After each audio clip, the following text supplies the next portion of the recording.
Again, this is how I make compost tea. It's as simple as just 5 gallon bucket, or I have a 6 gallon bucket here, but 5 gallons approximately of water. You're gonna need some sort of air stone.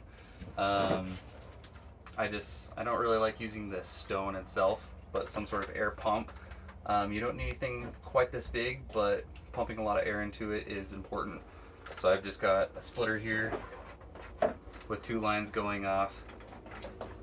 Go in, and then I have a oh gosh, what is this? Recirculation pump. And this is just gonna help kind of stir things around. This is literally the smallest one you can find. Like, this thing's tiny, way undersized, probably even for 5 gallons. But with all the air I have, it should be totally fine. But just keeping it stirred up and oxidized is really what's important. So I'll drop that airs that I'm pumping it in, so I need to get it on the floor, and then I can turn it on later. So first thing, and the most important thing, is going to be the worm castings. So I will fill up, I don't know, this is just a paint screen bag. I'm going to fill up about half of this. This is the red worm castings, so you don't actually have any of these. I'm going to make a mess, that's okay. I'm kind of squishing it so I can hold it, doesn't really matter.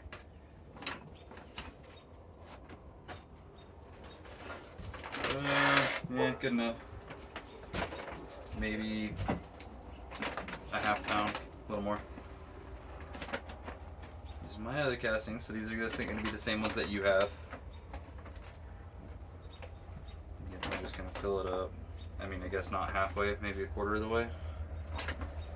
A little over a pound.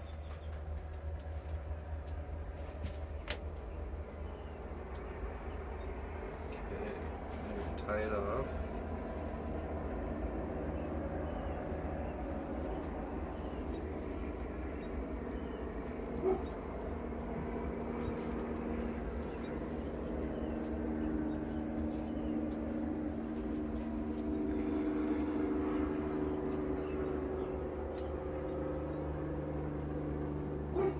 Okay, good enough.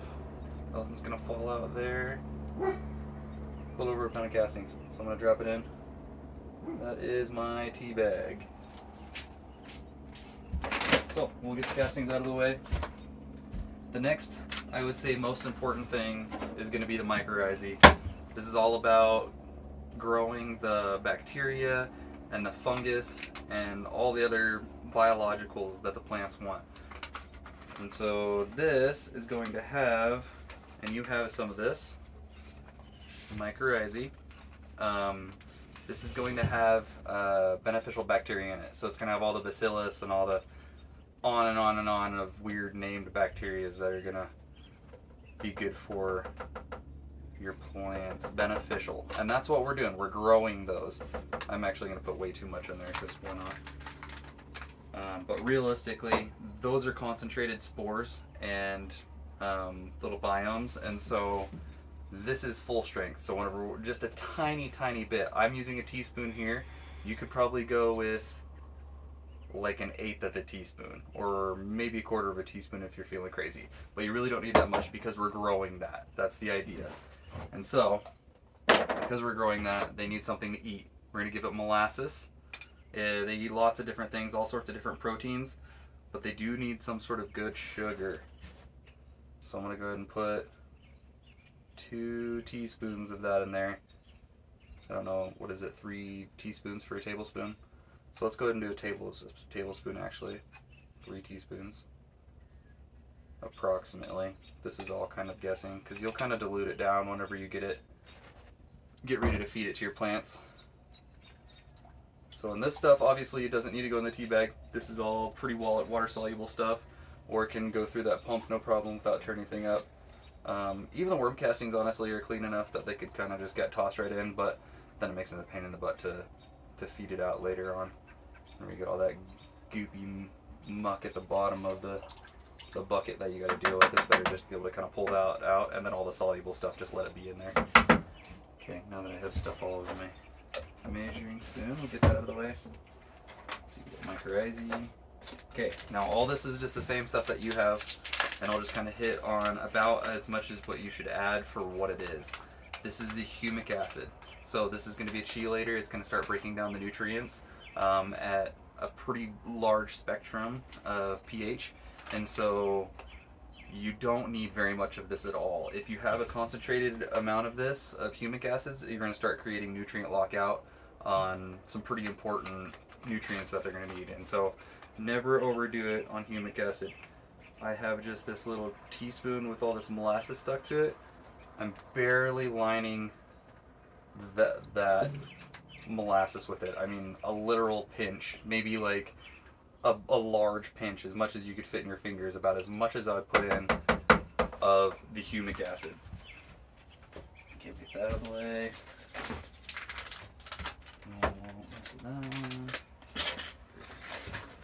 Okay, let's go ahead and look at leonardite. Leonardite is the unconcentrated version of humic acid, the one we just put in. And so this, being the natural form, it's going to be a little bit more gentle, and it's going to work in a smaller pH range. It's going to break things down a little bit slower, take its time. But in this tea, it's going to help the kind of, it's really just going to add carbon for the bacteria and stuff to kind of establish itself onto and be a good form of carbon for it to kind of build off to. We're not necessarily going after the chelation or the breaking down of other nutrients with the leonardite. And so we don't necessarily need that as a chelator, I should say. That's what the humic acid is for. And so the leonardite is going to be really good for just breaking things down slowly. Okay, so now I'm going to add 7026. We're basically just going to look at the number on this. It's a good form of nitrogen, which is the first number. Potassium is important, but we're going to be adding so much in trace amounts in here that there's going to be so much bioavailable potassium, it's kind of irrelevant. And that's kind of already in the soil, and we just need the bacteria to help deliver that potassium. But anyways, in the number here, we're looking for the nitrogen, the first number there. And so we're just going to add a tiny bit. We obviously want a little bit of nitrogen in the soil. This is derived from amino acids, and so it's going to have a lot of proteins in it. And so the bacteria will feed off of these proteins also. I did like maybe a quarter of a teaspoon there. Like, not very much. Maybe a couple pinches for this 5-gallon bucket is about all I've used. So that's our nitrogen. You have probably never heard of this. It's called azomite. It's just going to have a bit of minerals in it. 67 plus minerals. Basically just going to cover all the bases. This is going to make sure that, again, the bacteria and everything that we're trying to grow in here has everything that it needs in itself to grow, but also to help deliver and continue to break down and grow. And azomite's a really good one where it's all minerals, it's all just rock dust that is really hard to break down just by putting it in the soil. It really needs chelators, and it needs like humic acid and leonardite and funguses and bacteria to speed up the process to help deliver and break down the minerals that azomite actually has to offer. So that's really important. Next we're going to go to KMS. So, little secret, this is basically kind of the same form of potassium that's already in this, and so we don't necessarily really need to add that if we're adding the nitrogen. If you're kind of at the end of the season and you feel like you need more potassium and you're kind of getting away from the nitrogen, again, like at the flowering, end of the season, harvest time, you feel like you just want a little boost, green things up, I guess, darken them up, I should say. That's whenever you kind of add that, I would say. But it's really not necessary where I'm just doing seedlings and little starts that you've given us. Okay, zeolite powder. You, I'm sure, know what that is also. This is going to help trap a lot of the nitrogen. So as it starts breaking things down, it's going to start creating ammoniacal bacteria, and that ammonia that starts to come off, this is going to help kind of capture that. I'm only adding a tiny amount, and so it's really not going to help a whole lot, but where it's recirculating, it'll help a tiny bit, maybe slow that process down a little bit and let it kind of stay alive and active before it starts feeding off the dead stuff, and let this kind of absorb that a little bit. But also, this is silicon dioxide. So this, whenever it gets broken down, just like azomite, rock dust, whatever, whenever it eventually does break down, this is going to be silica, which is going to help strengthen the cells. Now, I don't know if I told you how much to put of the azomite. I would do about a teaspoon of the azomite and about a teaspoon of the zeolite. So the mineral powders, you can go to like a full teaspoon. The more concentrated hot stuff like nitrogen and humic acid, literal pinches is plenty for a 5-gallon bucket. Okay, kelp. This is the soluble kelp. This is the concentrated version of kelp, obviously. Just like humic acid, super concentrated, super scary if you use a bunch of it. The biggest benefit you're going to get out of this is hormones. So kelp is like one of the fastest growing plants in the world, and it's just reaching as fast as it can. It'll start in the surface, it'll grow up and out through leaves and grow down through roots, a few feet a day or whatever. And basically this is concentrating those hormones and taking those and putting them to the plants. It's kind of crazy to think of it that way, but it really does actually work like that. You're going to get a bit of potassium also, but the potassium is derived from the concentration process from the, making this, and they use potassium hydroxide, which isn't really the best form of potassium, so we're not really going to treat it for like that. And so very, very little amounts, just like the humic acid. This is probably like a quarter of a teaspoon, probably more than I really need, but again, we can dilute this down after it's all kind of done and said. Okay. Kelp meal. Obviously, this is just kind of this is what's left over from the concentration process of the soluble humic. This is what you'd feed to animals and things like that, but it still has tons of like good fiber and vitamins and minerals and things like that that are super important for plants. Probably the best way to utilize the kelp meal would be to put about this much, a quarter pound or so, into like a gallon jug and make it like actual sun tea. Put it outside for a day, let that just kind of leach out in the sun like you would make a normal tea, not like this, and then use that concentrated liquid to either feed directly to your plants or go ahead and add that liquid to this tea. But, well, actually, for the sake of this, I'm not, because then I'm just going to get little chunks everywhere. So, actually, you know what? I already just got my spoon dirty, so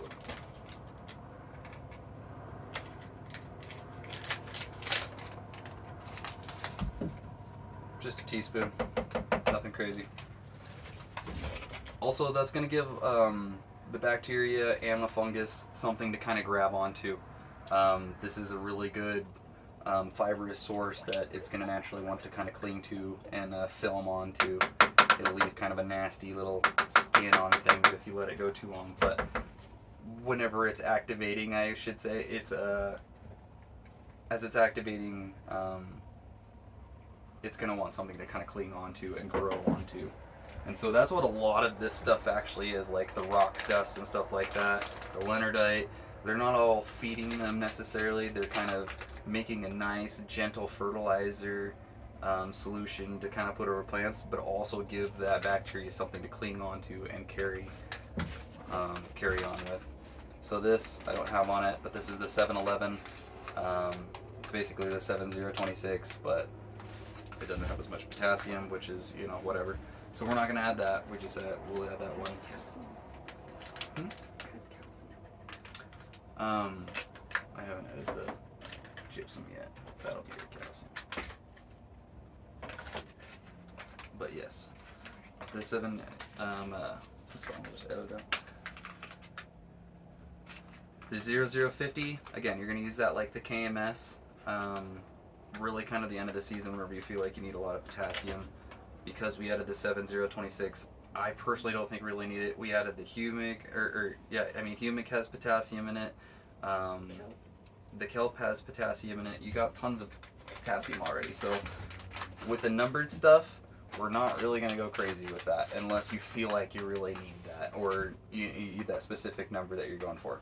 Okay, Gypsum, I'm honestly not going to talk a whole lot about because there's so much you could talk about it, and I really don't know that much about it. It's kind of newer to me, and so I don't know a ton about it. But I know of fertilizer, because you really want to help strengthen the cells of the plant at the same time as growing the biome in the soil. So they work hand in hand.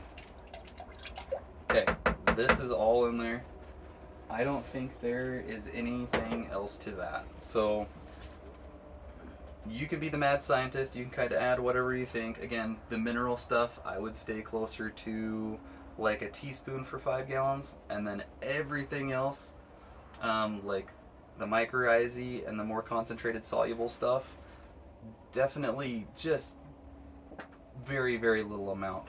And so we're gonna let this go for about 18 to 36 hours. 24 hours is what you're kind of shooting for, and then you want to use it. Don't let it go beyond that. If just dump it in your yard if you're not going to use it after that, because it will go septic. You are growing stuff in here for sure, and those castings are pumped full of a lot of that beneficial bacteria that's going to continue to chelate, because that's what worm bacteria is. The saliva of the worm continues to break down the soil as its saliva trail does, and so we're going to grow those bacteria. Those bacteria will continue to chelate within this and concentrate and grow along with all this other beneficial bacteria and fungus that we're trying to create a connection with the soil to the plant with.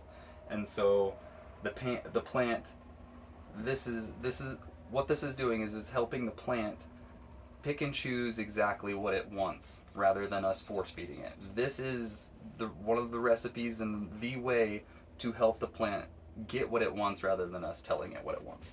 And so that's it. You feed it in about 24 hours.